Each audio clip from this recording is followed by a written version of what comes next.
आप सभी के साथ मैं हर्षा शर्मा। आज से नवरात्र शुरू हो गए हैं, इसलिए न्यूज 18 आपके लिए नवरात्र में स्पेशल शो लेकर आया है।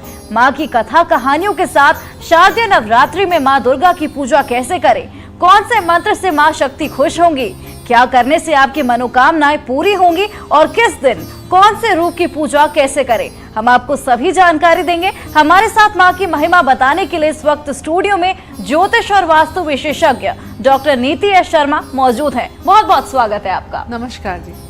तो नीति जी, नवरात्र 9 दिन तक देवी के नव रूपों की कहानियां बताएंगी। आज पहला दिन है, आज माँ के शैलपुत्री रूप की पूजा करते हैं। आज हम ज्योतिषाचार्य से जानेंगे कि माँ शैलपुत्री की पूजा कैसे की जाती है। तो डॉक्टर नीति एस शर्मा, माँ के भक्तों को आज के दिन के बारे में बताइए। न्यूज 18 के माध्यम से आप सभी दर्शकों को नवरात्रों की हार्दिक शुभकामनाएं। नवरात्रे वर्ष में 4 बार आते हैं, 2 गुप्त नवरात्रे और चैत्र नवरात्रे, और शरद ऋतु के प्रारंभ में जो नवरात्रे आते हैं उनको शारदीय नवरात्रे कहते हैं।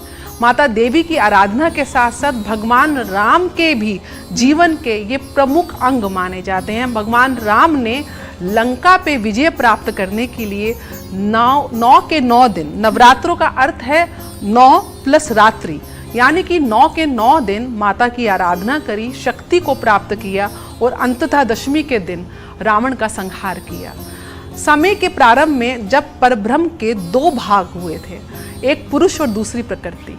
पुरुष ने अपने आप को 3 भागों में विभाजित किया, सृजनकर्ता ब्रह्मा, पालनकर्ता विष्णु और विलीनकर्ता भगवान शिव। इन्हीं तत्वों को शक्ति प्रदान करने हेतु प्रकृति ने भी अपने आप को 3 भागों में विभाजित किया।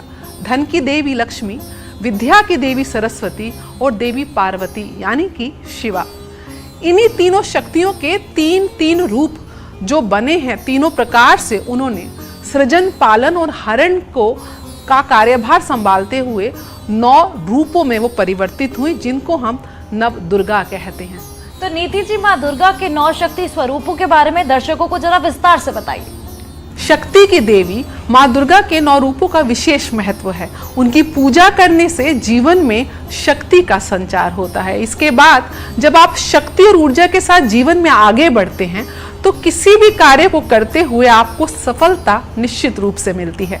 इसलिए ये जरूरी है कि भक्त तन और मन से पवित्र होकर माँ की पूजा अर्चना करें। हर दिन पूजा से पहले षोडशोपचार करना चाहिए, यानी कि दूध, दही, घी, चीनी और शहद, पंचामृत से देवी देवताओं को आपको स्नान करवाना चाहिए। इसके बाद वस्त्र और उपवस्त्र आप देवी देवताओं को पहनाएं और अक्षत, चंदन, रोली से टीका लगाकर माँ को अलंकारिक वस्त्र पहनाएं।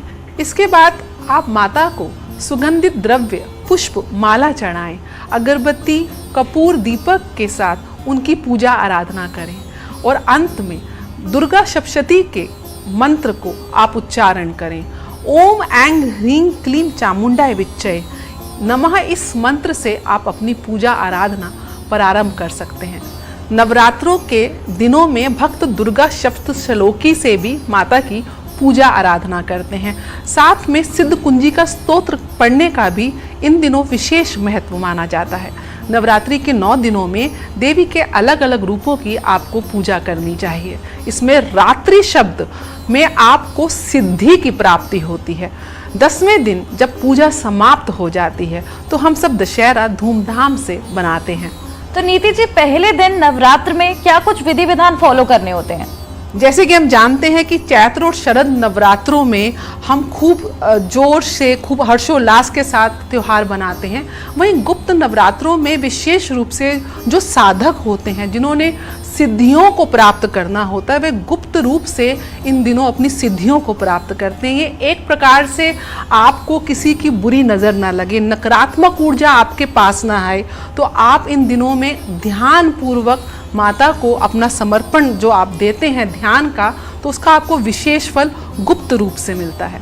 वहीं नवरात्र के प्रथम दिन की बात की जाए तो इस दिन आपको स्नान ध्यान करके माता दुर्गा, भगवान गणेश जो सर्वप्रथम जिनकी पूजा करनी चाहिए, उसके बाद नवग्रह की पूजा से आप अपनी पूजा प्रारंभ करें। साथ में भगवान कुबेर जो धन के कारक हैं, माता लक्ष्मी और माता भूदेवी जो विष्णु भगवान की भार्या हैं, माता लक्ष्मी की कृपा से आपको धन संपत्ति मिलती है, वहीं भूदेवी की कृपा से आपको उस लक्ष्मी में स्थायित्व मिलता है, वो आपके पास रह पाती है। ऐसा करने के उपरांत आपको कलश की स्थापना करनी चाहिए।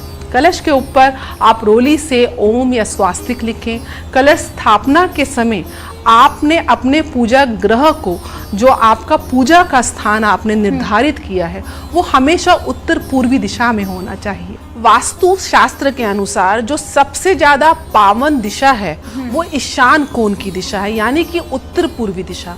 आपको अपने मंदिर की जो स्थापना है वो अपने घर के ईशान कोण यानी कि उत्तर पूर्वी दिशा की ओर करनी चाहिए।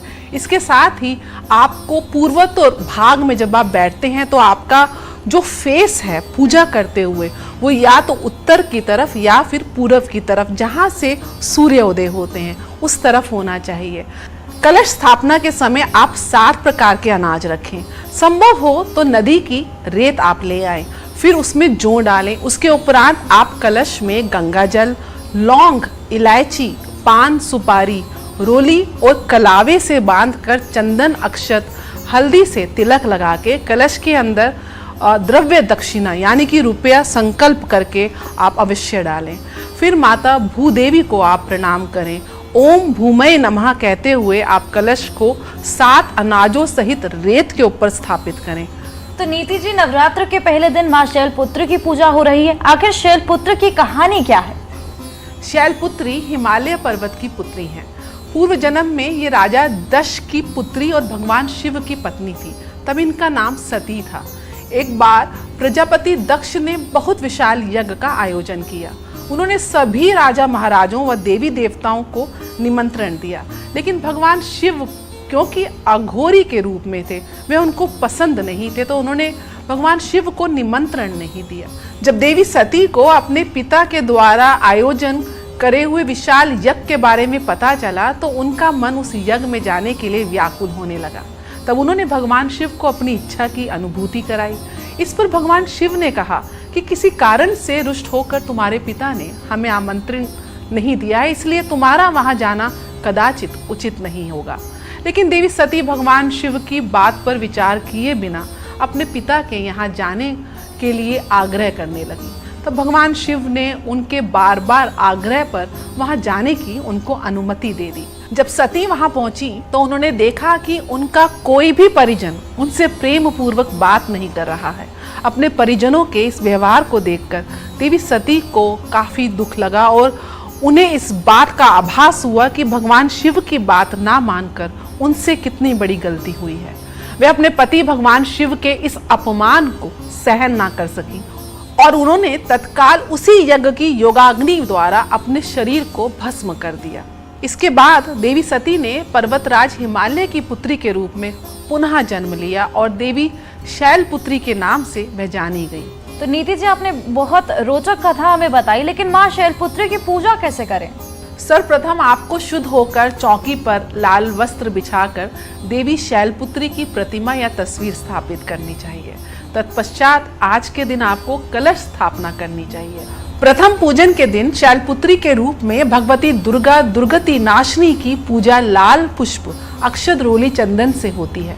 इसके बाद उनकी वंदना मंत्र का एक माला जाप करने के पश्चात आपको उनके स्तोत्र का पाठ करना चाहिए। यह पूर्ण होने के बाद माता शैलपुत्री को सफेद चीजों का भोग लगाएं।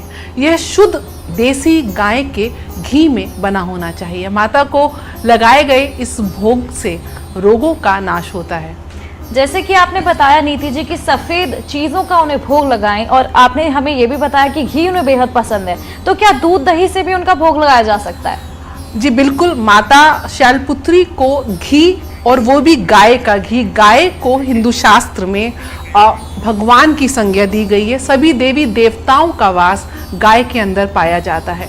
गाय के घी, दूध, दही से निर्मित मिष्ठान और खाद्य पदार्थ आप माता शैलपुत्री को अर्पण करके उन्हें प्रसन्न कर सकते हैं। साथ ही नीति जी, कौन से मंत्र का जाप करें ताकि हमें इस पूरे उपवास का पूरा लाभ मिल सके? मंत्र साधना किसी भी भगवान की पूजा में विशेष महत्व रखती है। इससे जो वायु तत्व है वो शुद्ध होता है। मंत्रों का हिंदू शास्त्र में विशेष महत्व माना जाता है। मंत्रों के प्रभाव से हम देवताओं की, देवियों की ऊर्जा को जागृत करते हैं।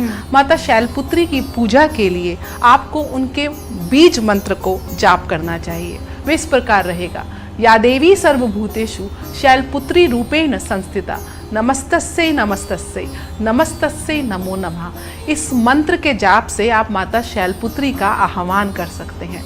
कम से कम 108 बार आप इस मंत्र का जाप अवश्य करें। तो नीति जी, नवदुर्गा आयुर्वेद की बात कर लेते हैं। माँ शैलपुत्री के नवदुर्गा आयुर्वेद के बारे में बताइए। नवदुर्गा आयुर्वेद बेसिकली अगर आप इसको समझने का प्रयास करें, आयुर्वेद के माध्यम से हमारे शरीर में वात पित्त कफ के असंतुलन के कारण जो रोग होते हैं उनका नाश होता है। उसके लिए हर देवी के साथ एक औषधि जोड़ी गई है, जिसके प्रभाव से आप अपने जीवन को रोग मुक्त कर सकते हैं। माता शैलपुत्री को जिस औषधि से जोड़ा जाता है वह है हरड़। हरड़ के प्रयोग से आप अपने शरीर के अंदर वात पित्त कफ को संतुलित कर सकते हैं और तमाम रोगों से आपको मुक्ति मिल सकती है। और चलिए माँ शैलपुत्री के प्रिय रंग की बात कर लेते हैं। ज्योतिष शास्त्र में हम नवग्रहों का प्रभाव अपने जीवन पे देखते हैं। इसी प्रकार हर माता का जो स्वरूप है वो किसी न किसी ग्रह से जुड़ा हुआ है। माता शैलपुत्री चंद्रमा को दर्शाती हैं। चंद्रमा ज्योतिष शास्त्र में सबसे ज़्यादा महत्वपूर्ण ग्रह माना जाता है। चंद्रमा पृथ्वी के सबसे ज़्यादा निकट होता है। चंद्रमा के प्रभाव से ही पृथ्वी पर दिन रात और अलग अलग जो ऋतुएं आती हैं वो संचालित होती हैं। चंद्रमा को ज्योतिष शास्त्र में माँ का कारक माना जाता है, सुखों का कारक माना जाता है, आपके भावनात्मक तथ्य का कारक माना जाता है। चंद्रमा कहीं ना कहीं आपको दशाओं और अंतरदशाओं को भी दर्शाता है, क्योंकि चंद्रमा के नक्षत्र के आधार पर ही आपको अनंत दशाएं और अंतर दशाएं मिलती है, जिसका प्रभाव आपके जीवन में प्रत्यक्ष देखा जाता है। जब भी चंद्रमा कहीं से पीड़ित हो, जैसे कि केम द्रुम दोष हो जाए या चंद्रमा पाप कर्त्री में आ जाए, पापी ग्रहों की दृष्टि चंद्रमा पर पड़ जाए, तो आप मानसिक रूप से विचलित हो जाते हैं, एंजाइटी के इश्यूज आने लगते हैं। यहाँ तक कि आपके धन का भी कारक कहीं ना कहीं चंद्रमा है, माता के सुख का कारक है, आपके सुखों का कारक है। अगर आपको सुख का अभाव है, आपको एंजाइटी की प्रॉब्लम है, डिप्रेशन की प्रॉब्लम है, आपकी माता किसी न किसी रूप से पीड़ित रहती हैं, कभी बीमारी के कारण या किसी और कारण, या आपको प्रॉपर्टी का सुख नहीं मिल पाता है, तो चंद्रमा को आप माता शैलपुत्री की पूजा से आप उनको शुभ प्रभाव में ला सकते हैं। और उनका सबसे प्रिय रंग कौन सा है? माता शैलपुत्री का सबसे प्रिय रंग पीला रंग होता है। माता शैलपुत्री को आप आज के दिन पीले वस्त्रों से सुसज्जित करें, खुद भी पीले रंग का वस्त्र धारण करके आप माता को प्रसन्न कर सकते हैं। चलिए, शुक्रिया डॉक्टर नीति एस शर्मा हमारे दर्शकों को पूजा के विधि विधान बताने के लिए, साथ ही तमाम जानकारी साझा करने के लिए। आप सभी जुड़े रहिए हमारे साथ।